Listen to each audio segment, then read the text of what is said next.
이 루마니아가 공산주의가 되기 전, 그러니까 이 파시스트들이 정복하고 있던 공산주의 당시에 이 지하 교회를 이끌고 있던 리처드 윈블란트라는 목사님이 계셨습니다.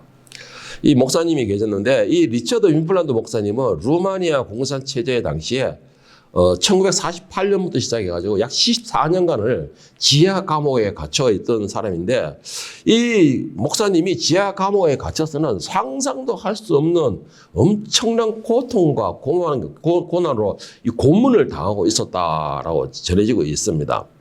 그리고 이 공산주의가 완전히 루마니아를 장악했을 때에 이 윈블란트 목사님이 이 교회와 공산주의에 대한 이런 비교 이제 설교를 자주 했다 그래요. 이 설교를 자주 하다 보니까는 이 로마니아 공산주의들이 목사님을 잡아가지고 가두게 됩니다. 이 목사님을 잡아 가두게 되고 또 이 윈블란트 목사님이 당시에 공산주의에 있을 때에 이 많은 고난을 당하고 있던 사람들이나 이 뭐 핍박을 당하는 사람들을 또 몰래 숨겨가지고 보호를 하게 됐고, 그리고 또 한 가지가 이 지하 교회, 그러니까 공산주의가 이 교회를 철저하게 핍박을 합니다. 지금 우리나라에도 이 지금 뭐 좌파, 뭐 그러니까 사회주의 좌파가 이 정권을 잡으면 안 된다는 이유가 바로 이 교회에서는 안 된다는 이유가 바로 그거 이유 때문에요. 공산주의는 교회를 철저하게 핍박을 해요. 지금 뭐 여러분 잘 아시죠? 뭐 중국이나 소련 같은 경우, 러시아 같은 경우 대표적인 곳이잖아요. 이 루마니아도 공산주의가 되면서 교회를 엄청나게 핍박을 하게 돼요. 그때에 이 교회가 지하로 들어가게 되고 이 윈블란트 목사님이 이 지하 교회를 이끌고 있는 지도자 역할을 하고 있었다라고 합니다. 그래서 이 루마니아 공산주의 있던 사람이 윈블란트 목사님을 잡아가지고 지하감에 가두게 되는데 여기에서 이 교인들이 정보를 빼내기 위하여서 윈블란트 목사님에게 정말 말로 표현할 수 없는 그런 엄청난 고문을 했다라고 했는데 뭐 대표적으로 곤봉으로 얼마나 때렸는지 사리벗겨져 뼈가 드러날 정도의 이 구타와 고문을 했고 또 때로 나가가지고 약물로서 고문을 시작했는데 이게 얼마나 이 고통이 심했는가 하면 정신 찰랑까지 일으킬 정도로 이 윈블란트 목사님이 14년이라는 감옥 생활에 엄청난 고통을 겪었다라고 합니다. 이 고문을 당했는데 그런데 어쨌든 간에 이 목사님께서 이 매일매일 이렇게 온갖 이 진짜 지옥 같은 삶이 이어지는 가운데서도 매일매일 빠지지 않는 게 하나가 있었답니다. 그게 뭐냐면은 바로 이 성경을 읽는 것을 빠지지 않았다라고 합니다. 이 목사님께서 어느 날 성경을 읽는 가운데서 아주 뭐 엄청난 은혜의 말씀 한 구절을 받아내는 게 있답니다. 받은 것이 그것이 뭐냐면 바로 두려워하지 말라라는 단어였습니다. 두려워하지 말라라는 단어인데 이 그냥 두려워하지 말라라는 단어를 발견한 것이 아니고 이 두려워하지 말라는 단어가 성경 전체에 365구절이나 했다 이런 것입니다. 뭐가 대단합니까? 이렇게 말을 할 수가 있는데 목사님께서 이 두려워하지 말라는 단어가 365개가 있다라는 말을 들으면서 또 한 가지 이 의미가 무엇을 의미하느냐? 1년은 365일이죠. 1년은 365일인데 성령이 감동을 주시기를 너희는 이 땅에 있는 동안에 매일 두려워하지 말고 담대하라라는 그런 음성을 들었다라는 것이죠. 이 윈블란트 목사님께서 그 지하 감옥 14년을 견딜 수 있는 게 바로 이 말씀을 붙들다. 매일 하나님께서 너를 붙들고 있으니 너는 두려워하지 말고 담대하라라는 것이랍니다. 이 윈블란트 목사님의 소식을 알게 되었던 다른 나라의 많은 교회에서 윈블란트 목사님에 대한 이런 감옥에 있는 보석금 그거를 모아가지고 윈블란트 등이 14년 만에 꺼내왔다라는 것이에요. 그리고 책을 이때로 썼다라는 것인데 매일 두려워하지 말라. 우리는 매일 두렵지 않는 삶이 없죠. 하루라도 솔직히 이야기해서 뭐 꼭 목숨의 위협을 받아야지만 두려운 것이 아니고 우리의 삶 자체가 두려움이 있는 삶일 수밖에 없다라는 것입니다. 그런데 하나님께서는 우리에게 하시는 말씀이 뭐냐? 두려워하지 말라, 담대하라 라는 말씀을 주시고 계십니다. 그렇다고 해서 그냥 무적비적으로 두려워 안 하고 그냥 담대는 게 아니고 매일매일 내가 두려워하지 않기 위해서는 매일매일 하나님의 말씀을 먹어라, 먹고 지켜라 라는 것입니다. 그러려면 하나님께서 너와 함께 하시기 때문에 너의 매일매일은 두려워하지 않고 담대해질 수 있는 삶이 된다라는 것이죠. 바로 이것을 받았다라는 것입니다. 여러분, 두려워하는 것에도 여러 가지 종류가 있습니다. 그리고 뭐 담대해지는 방법도 여러 가지 방법이 있어요. 뭐 능력이 있는 사람은 내 힘을 믿고서 뭐 담대해지는 사람도 있을 것이고, 또 뭐 인맥이 많은 사람은 세상을 의지함으로 세상의 힘으로 담대해지는 사람도 있을 것입니다. 그런데 아무런 힘도 없는 주의에 내 기분에 그냥 객기로 담대해진다. 그런 사람들은 좀 나아가서 그 담대함에 무너질 때는 아주 무모한 낭패를 겪을 수도 있을 것입니다. 그런데 여러분, 이 자리에 있는 저와 여러분은 나에게는 아무런 힘이 없을지라도 여러분에게는 담대하고 강할 수 있는 충분한 지원군이 있다라는 걸 믿으시길 바랍니다. 그 이유는 뭐냐? 바로 만군의 하나님이시요 모든 걸 주관하시고 주인이신 하나님께서 나의 지원군이시고 힘이시기 때문이라는 것이죠. 그래서 여러분들은 여러분의 힘을 믿고 강하고 담대해지는 것이 아니고 바로 모든 것의 주인이시고 다스리시는 그 하나님을 믿고 강하고 담대해지라라는 것입니다. 여호수아서 1장 5절 6절에 보면 하나님께서 여호수아에게 하시는 말씀입니다.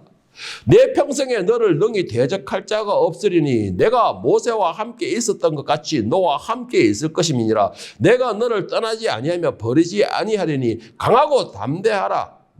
너는 내가 그들의 조상에게 맹세하여 그들에게 주리라 한 땅을 이 백성에게 차지하게 하라.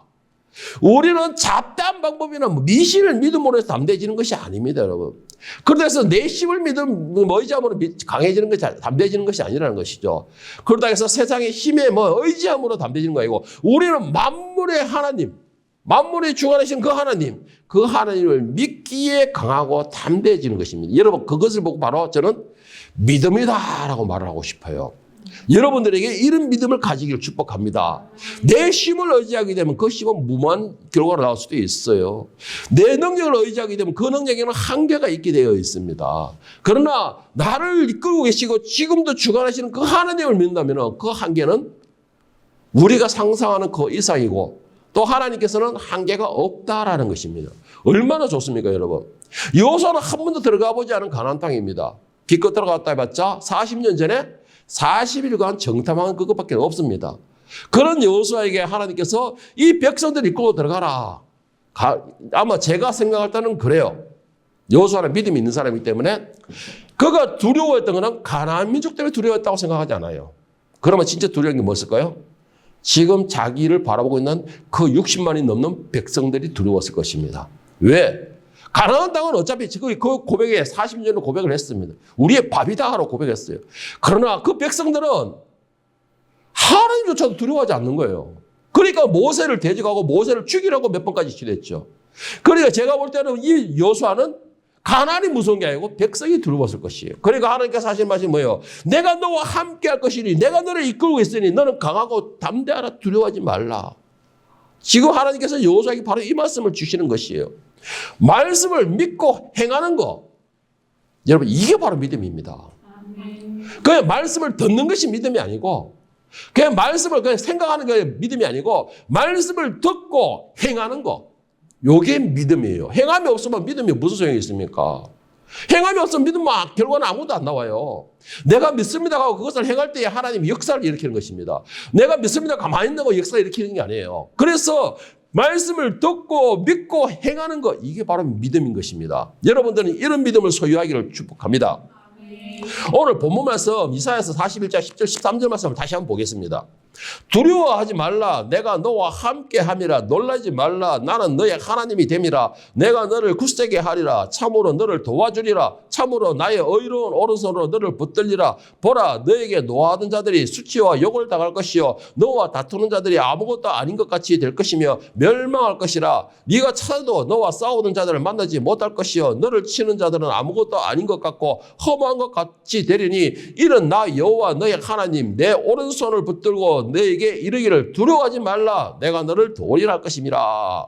사람의 힘이나 물질은 왔다 갔다 하고 사라질 수도 있고 나를 뒤통수칠 수도 있고 나를 배신할 수도 있습니다. 그게 세상에 있는 모든 존재들이에요. 그런데 여러분, 우리 하나님께서는 우리와의 약속에서 나는 잊었을지라도 우리 하나님은 기억하시고 스스로 지키시는 분입니다. 다시 말해서 신뢰할 수 있는 유일한 분이라는 것이죠. 그분을 믿고 의지하고 담대해지라라는 것입니다. 10절 말씀해 보면 우리가 10절 말씀을 다시 한번 볼게요. 이 10절 말씀에 보면 내가 두려워하지 말라 내가 너와 함께 함이라 했는데 이 말씀 세 번역을 보면 내가 너와 함께 있으니 두려워하지 말아라. 내가 너의 하나님이니 떨지 말아라. 내가 너를 강하게 하겠다. 내가 너를 도와주겠다. 내 승리의 오른팔로 너를 붙들어 주겠다. 내가 너와 함께 있으니 두려워하지 말고 내가 너의 하나님이니 떨지 말라라는 것입니다. 정말해서 내 힘과 능력과 내가 알고 있는 그 의지의 대상으로 보는 강하고 담대하는 것이 아니고 하나님께서 함께 하시니까 두려워하지 말는 것이고 하나님께서 붙들고 계시니까 떨지 말라는 것입니다. 여러분 이거 정말 중요한 내용이에요. 중요한 내용이에요. 내 힘을 의지하면 그 힘은 한계가 있어요. 세상을 의지하면 언제 나를 뒤통수일지 항상 긴장 상태에 있죠. 그런데 하나님이 나와 함께 하시니까 하나님께서 나를 붙들고 계시니까 하나님께서 나의 도움이 되시니까 여러분은 두려워할 필요가 없다는 것입니다. 그 하나님이 어떤 분인지 아세요? 마지막 부 13절에 보면 뭐라고 되어 있습니까? 이는 나 여호와가 너의 하나님이 내 너의 오른손을 붙들고 했습니다. 너의 오른손을 붙들고. 자, 그래 10절 말씀의 마지막 부분에 이 세번역으로 말하기는 내 승리, 이게 기억이 조금 뭐가 잘못된 것 같아요, 보면. 자, 세번역으로 보면 10절에 어떻게 되느냐면은 마지막 부분에 내가 너를 도와주고 내 승리의 오른팔로 너를 붙들어 주겠다. 그러니까 하나님의 오른팔로 여러분을 붙들어 주겠다는 것입니다. 여러분, 오른팔의 의미가 뭘 상징하고 있습니까? 오른팔의 힘은, 상징은 이 힘을 상징하고 있죠. 힘을 상징하고 있습니다. 그리고 오른팔은 뭐예요? 모든 것을 다 하고 있는 것이에요. 특별한 상징을 의미하고 특별한 것을 의미하고 있다는 것입니다. 정말서 하나님의 오른팔로 붙어지는 것은 우리가 하나님 앞에 특별한 존재로 세워진다는 것입니다. 그리고 특별한 존재로만 세워진 게 아니고 강한 팔로서 우리를 붙들고 계시겠다는 것이에요. 그렇기 때문에 우리가 승리할 수밖에 없는 것입니다. 그런데 중요한 것은 뭐예요? 우리가 담대해야 돼요. 우리가 담대해야 돼요. 적을 앞에 놓고 떨지 마세요, 여러분. 문제를 앞에 놓고 떨지 마세요. 나의 힘들이 강한 힘을 보고서 내 눈앞에 보이는 것으로 긴장하지 마세요. 왜? 하나님의 오른팔로 나를 붙들고 계시기 때문에. 그 건능의 상징으로 나를 붙들고 계시기 때문에 그분이 나의 힘이 되고 도와주신다라는 것입니다. 그 하나님께서 영원히 내 편이 되시고 나의 힘이 되신다라는 것이에요. 그렇기 때문에 우리는 강하고 담대한 것이 그냥 하는 것이 아니고 바로 이 하나님을 믿기 때문에 강하고 담대해지는 것입니다. 의지하기 때문에. 그런데 이런 분들이 있어요. 간혹 가다가 보면 이런 분들이 있는데 스스로 자존감을 낮춰서 자기는 겸손하다고 말하는 것인지는 솔직히 모르겠어요. 그런 건 모르겠는데 어쨌든 이런 분이 있어요. 나 같은 사람도 하나님 도움을 주실까? 나 같은 사람이 무슨 자격으로 하나님의 도움을 받을 수가 있을까? 이렇게 생각하는 분이 있어요. 여러분들 이런 분을 어떻게 생각합니까? 이런 불신앙적 생각을 어떻게 생각하세요? 그분이 겸손하게 보입니까? 그분들이 착해서 그런 것 같습니까? 저는 이렇게 말하고 싶어요. 겸손을 가장한 불미듬적인 생각을 하지 말라는 것이죠. 겸손을 가장한 교만을 뜨지 말라고 저는 말하고 싶습니다. 그렇게 말하고 싶어요.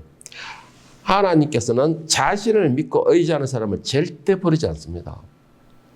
하나님께서는 세상의 어떤 창조물보다 우리를 가장 존귀하게 창조하셨어요.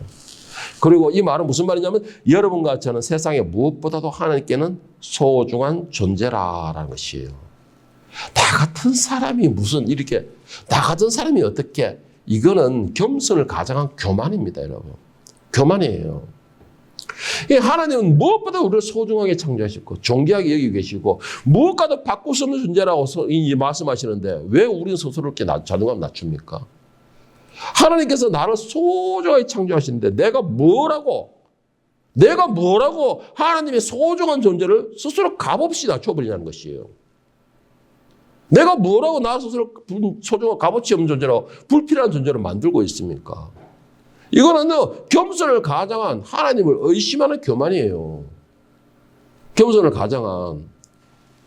오늘 보면서 이사야 41장 8절 10절 말씀을 세 번역으로 제가 읽어드리겠습니다. 그러나 나의 종, 너 이스라엘아, 내가 선택한 야곱아, 나의 친구 아브라함의 자손아, 내가 땅 끝에서부터 너를 데리고 왔으며 세상의 가장 먼 곳으로부터 너를 불렀다. 그리고 내가 너에게 말하였다. 너는 나의 종이니 내가 너를 선택하였고 버리지 아니하였다 말하였다. 내가 너와 함께 있으니 두려워하지 말라. 내가 너의 하나님이 떨지 말아라. 내가 너를 강하게 하겠다. 내가 너를 도와주고 내 승리의 오른팔로 너를 붙들어 주겠다. 자, 하나님께서 우리를 가장 존재하게 만드셨습니다. 하나님께서 우리를 가장 강하게 창조하시고 하나님께서 우리를 존귀함에 함께 하시겠다고 하는 것이에요. 그런데 왜 우리가 스스로가 자존감을 낮추고 있습니까? 왜? 내 자존감을 왜 낮추고 있습니까? 왜 나 자신을 불필요한 존재로 생각하고 있습니까? 하나님께서 나를 가장 존귀하게 여기시는데 내가 무엇이라고 나를 자존감을 낮추고 있습니까? 여러분, 세상에 그 어떤 것보다 존귀하게 창조하셨어요, 하나님께서. 다만 겸손이라는 것은 사람과 사람 관계에서의 겸손을 말하고 있어요. 그리고 겸손이라는 것은 하나님 앞에서 무릎을 꿇는 것입니다. 나를 낮출 수 있는 것이에요. 그러나 하나님께서 우리를 보호하는 것에 대해서 나 같은 사람이, 이거는요, 하나님의 존귀함을 무시하는 것밖에 되지 않습니다. 그 여러분 스스로도 여러분을 존귀한 존재로 여기 생각하시길 바랍니다. 그래야지만 여러분이 어떤 문제를 만나든 간에 하나님께서 나를 붙드시겠는데 네가 무엇이냐라고 선포할 수 있는 것이에요.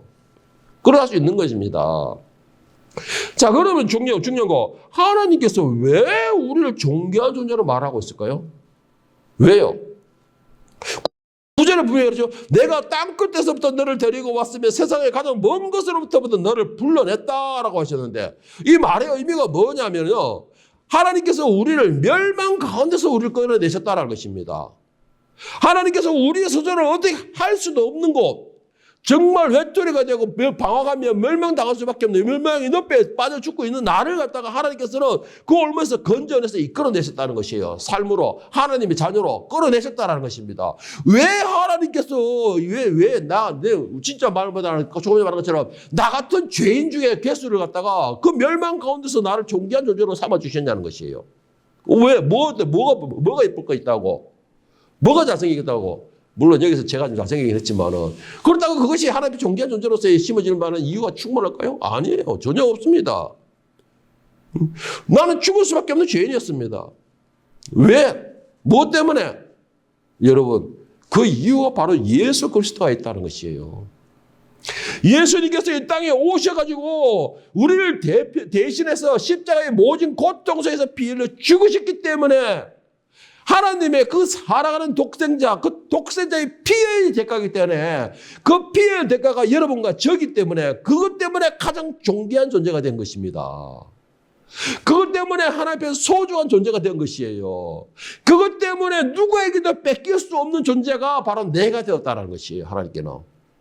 그리고 무엇 때문에 무엇으로든 간에 받고 속게끔 여러분을 소중하게 품어주고 안아주고 보호해주는 이유가 바로 그 독생자의 피가 여러분에게 있기 때문이라는 것이에요. 이것은 바로 믿는 사람에게만 가능해지는 것입니다. 믿는 사람에게만 가능해지는 것이에요. 그렇기 때문에 여러분들이 소중한 존재다 하는 이유는 바로 여러분에게 예수 그리스도의 피가 있을 때 가능해지는 것입니다. 예수 그리스도의 십자가를 믿고 있는 사람에게만 가능해지는 것이에요. 그렇다면 여러분, 예수 그리스도의 십자가에 함께 하려면 어떻게 해요? 그 길을 따라가는 거예요, 같이. 주님, 나 저 길이 너무 힘들어요. 주님, 내 저 길로 가니까 가시밭에 있어요. 주님, 내가 저리 가려니까 돌뿌리가 너무 반항해요. 그래서 못 가요 하는 사람에게는 존귀한 존재로서의 가치가 없는 겁니다.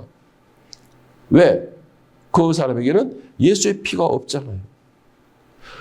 여러분 자체가 존귀한 게 아니고 여러분에게 있는 예수의 피 때문에 존귀해지는 것이에요. 그래서 하나님께서 여러분을 붙들고 계시는 것이고 그 피의 대가로 얻어준 여러분들 때문에 무조건 보호하시는 거예요. 하나님께서는. 그 피가 여러분에게 있으려면요. 그 십자가의 길을 같이 따라가야 돼요.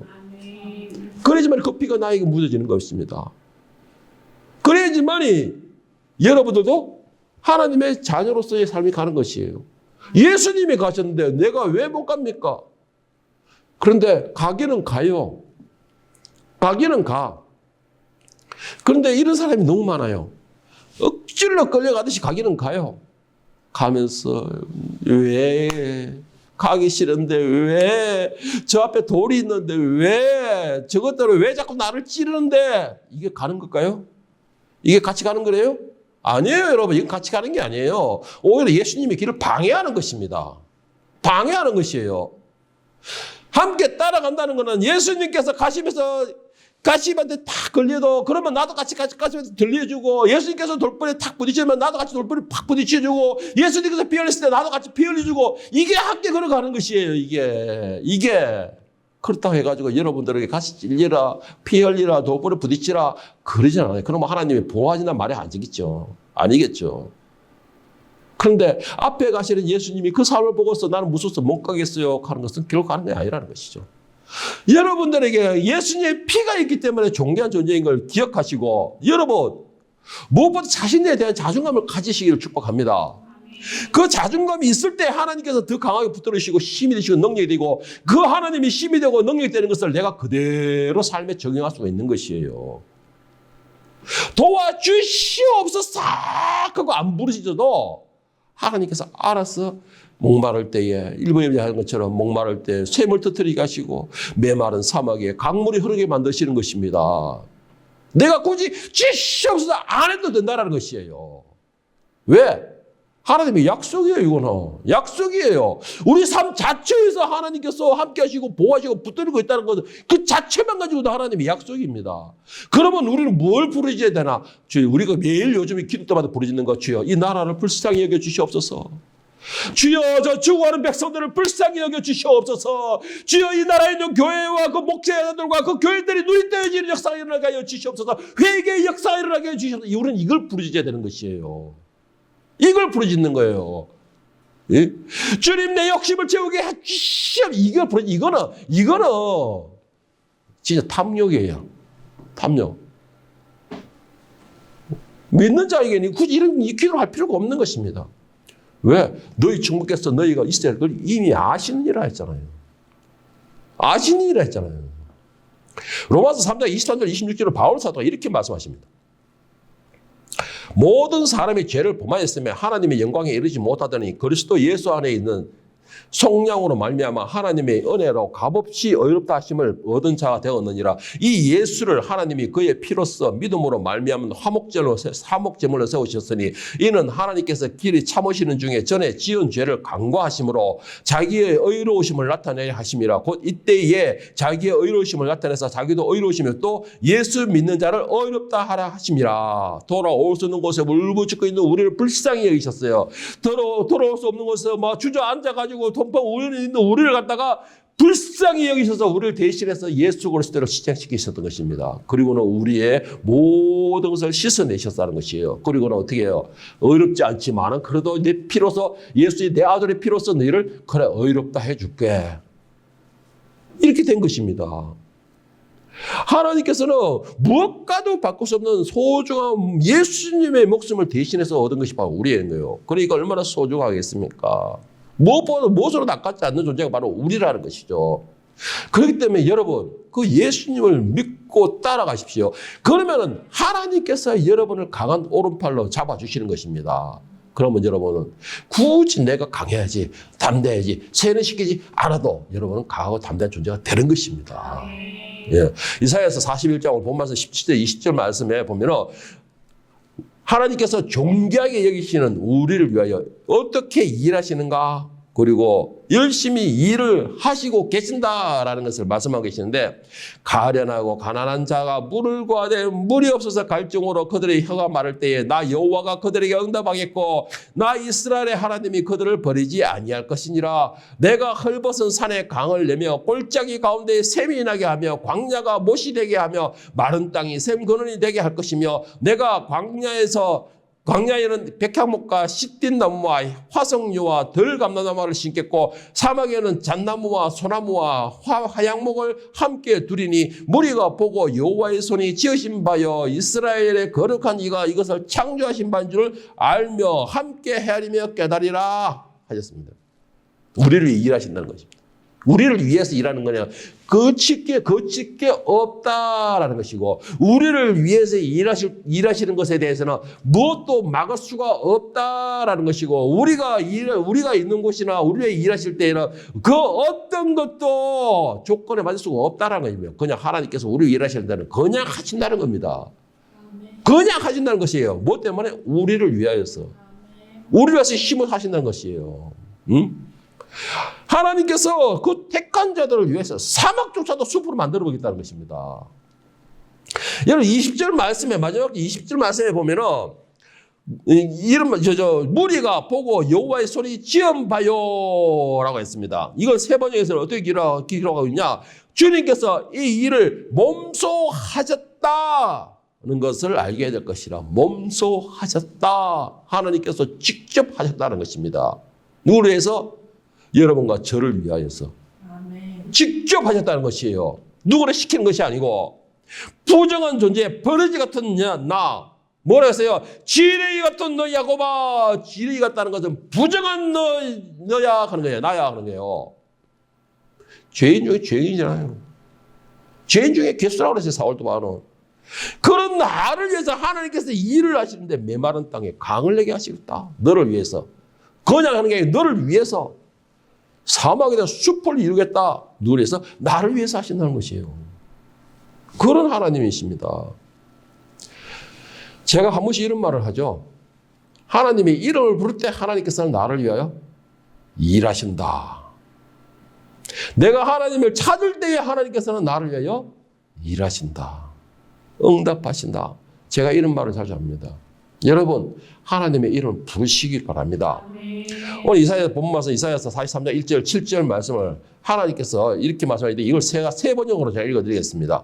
그러나 이제 야곱아 너를 창조하신 주님께서 말씀하신다. 이스라엘아 너를 지으신 주님께서 말씀하신다. 내가 너를 속량하였으니 두려워하지 말아라. 내가 너를 지명하여 불렀으니 너는 나의 것이다. 네가 물 가운데 건너갈 때에 내가 너와 함께하고 네가 강을 건널 때에도 물이 너를 침몰치 못하게 할 것이며 네가 불 속에 걸어가도 걸리지 않을 것이며 불꽃이 너를 태우지 못할 것이다. 지금 5절 보면 내가 너와 함께 있으니 두려워하지 말아라. 내가 동쪽에서 너의 자손을 오게 하며 서쪽에서 너희를 모으겠다. 북쪽에다가 이르기를 그들을 놓아 보내어라 하고 남쪽에다가 또 그들을 붙들어 두지 말아라. 나의 아들들을 먼 곳에서부터 오게 하고 나의 딸들을 땅끝에서부터 오게 하여라. 나의 이름을 부르는 나의 백성 나에게 영광을 돌리라고 창조한 사람들 내가 빚어 만든 사람들을 모두 오게 하여라 하고 말하겠다. 자, 5절에서 보면은 너를 위하여 내가 네가 어디에 있던가지 내가 너를 찾아내서 불러내겠다. 어디로? 복 있는 가운데로. 아멘. 내가 보호하는 가운데로, 보호 아래로 불러내겠다는 것입니다. 그래서 7절 말씀에 보면은 나의 이름을 부르는 나의 백성, 나에게 영광을 돌리라고 창조한 사람들, 내가 빚어 만든 사람들 모두 불러 모으겠다는 것입니다. 여러분, 하나님의 이름을 부르시길 축복합니다. 하나님의 이름을 부르고 하나님께 찬양을 드리고 하나님의 이름을 부를 때에 하나님은 나를 위하여서 숲을 만드시겠다는 것이에요.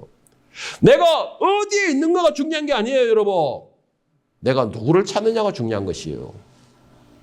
내가 무엇을 하느냐가 중요한 게 아니에요. 내가 누구를 의지하느냐가 중요한 것입니다. 여러분의 의지 대상, 여러분이 부르는 대상은 누구입니까? 그분이 하나님이 되시기를 축복합니다. 그리고 그 하나님께서 여러분이 의지하는 그 하나님께서 말씀하십니다. 너는 강하고 담대하라. 그냥 객기 부르는 것이 아니고 내가 너를 붙들고 있기 때문에 강하고 담대하라. 내가 너를 붙들고서 일하고 있기 때문에 내가 너의 보호자가 되기 때문에 너는 강하고 담대하라 말씀하십니다. 여러분, 이 하나님이 여러분의 보호자임을 믿으시기를 축복합니다. 이렇게 모든 권능을 가지고 여러분이 담대해지려면 문제는 내가 하나님을 이름을 불러야 된다라는 것이죠. 그런데 하나님 이름 부르지 않는 사람이 너무 많아요. 믿지 못한다는 것이죠. 이 자리에 있는 저와 여러분은 이제라도 열심히 하나님의 이름을 부를 수 있기를 축복합니다. 하나님께서 여러분의 힘이 되시며 여러분은 강하고 담대하고 모든 전쟁에서 승리를 취하고 여러분으로 인하여서 여러분을 붙들고 계신 그 하나님께서 영광 받으시고 찬양 받으시는 그 역사 속에 여러분이 주역이 될 수 있기를 예수님의 이름으로 간절히 축원합니다.